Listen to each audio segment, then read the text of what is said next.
یہ سفر ختم نہ ہوگا.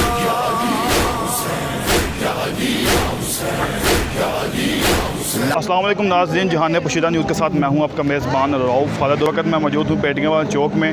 تو آج 9 محرم کے حوالے سے جو ہے نا سید الشہداء امام علی مقام حضرت امام حسین علیہ السلام اور شہداء کربلا کی یاد میں مجلس عزا کا اہتمام کیا گیا. یہاں پر سینکڑوں کی تعداد میں عزادار موجود ہیں. اگر ہم سیکیورٹی کے حوالے سے بات کریں تو یہاں پر پولیس کی بھاری نفری جو جلوس میں موجود ہے اور پولیس کے جو اہلکار ہیں ان کو گھروں کی چھتوں پر تعینات کیا گیا ہے. سٹی پولیس جلال پور جٹا کی جانب سے فول پروف جو سیکیورٹی کے انتظامات وہ کیے گئے ہیں. تو آئیے آپ کو آگاہ کرتے ہیں تمام تر تفصیلات سے کہ یہ اس جلوس کا آغاز کہاں سے ہوا، یہ کہاں پر اختتام پذیر ہوگا، اور تمام تر جتنے بھی تفصیلات ہیں آئیے آپ کو آگاہ کرتے ہیں. جی یہ سفر ختم نہ ہوگا.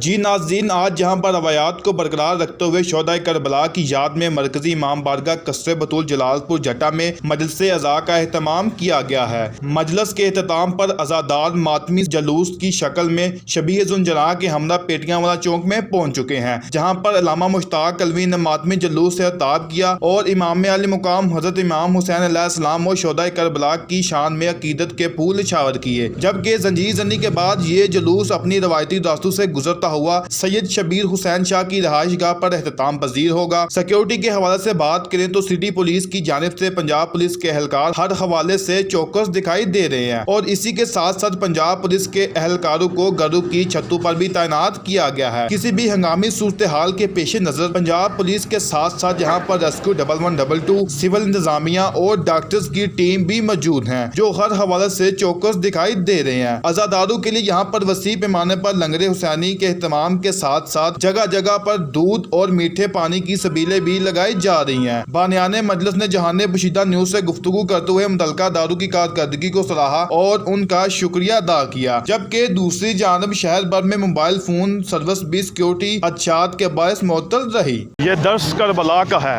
کہ خوف بس خدا کا ہے. اسی کے ساتھ اپنے میزبان رؤف خالد کو دے اجازت. جہان پوشیدہ نیوز، گجرات.